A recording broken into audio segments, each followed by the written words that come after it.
Et cette conquête va être sanglante.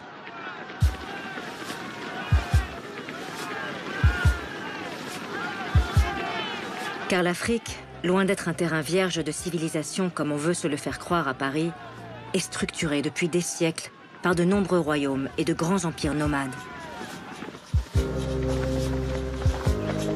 Le premier adversaire à se lever sur le chemin des Français est le roi Béhanzin du Dahomey, futur État du Bénin. Béhanzin, présenté dans la presse parisienne comme un roitelet sanguinaire et esclavagiste, a surtout osé refuser le protectorat qu'on lui proposait. À plusieurs reprises, le roi du Dahomey interpelle le président de la République.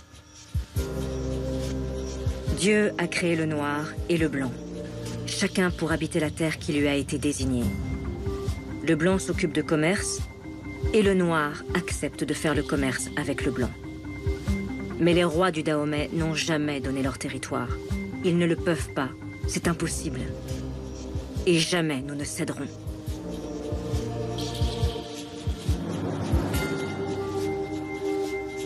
De violents combats opposent les Français aux Amazones de Béhanzin.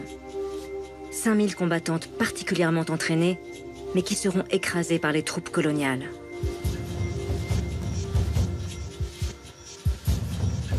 Béhanzin, comme l'Algérien Abdelkader avant lui, sera exilé loin de son Afrique natale, sur l'île de la Martinique.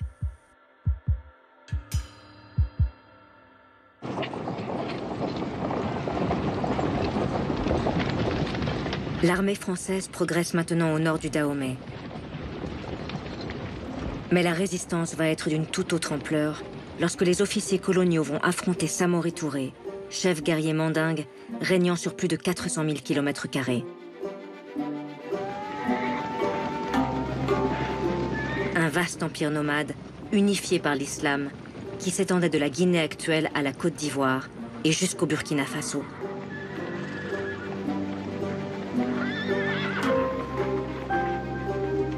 Pendant 15 ans, Samori Touré va se battre contre les Français.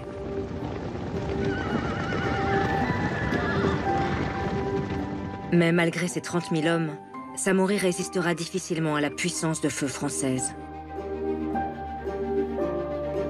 Obligé de se replier, il est capturé en 1898. On le voit sur cette photographie écouter la sentence qui le condamne à l'exil sur une île du Gabon, où les conditions de détention seront telles qu'il mourra rapidement d'une pneumonie.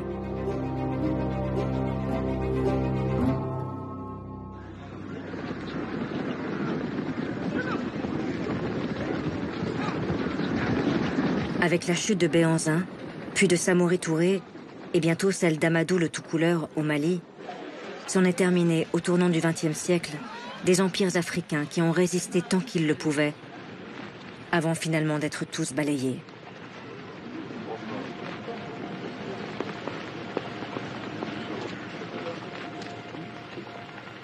En quelques décennies, les puissances européennes ont réussi leur mainmise sur le continent africain.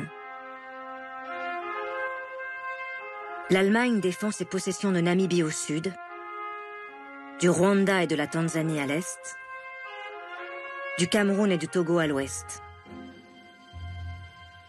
Le Portugal tente de préserver ses colonies d'Angola et du Mozambique. Les Anglais, eux, rêvent de faire la jonction entre le Caire au nord et le Cap tout au sud, grâce à leurs colonies du Kenya et d'Ouganda.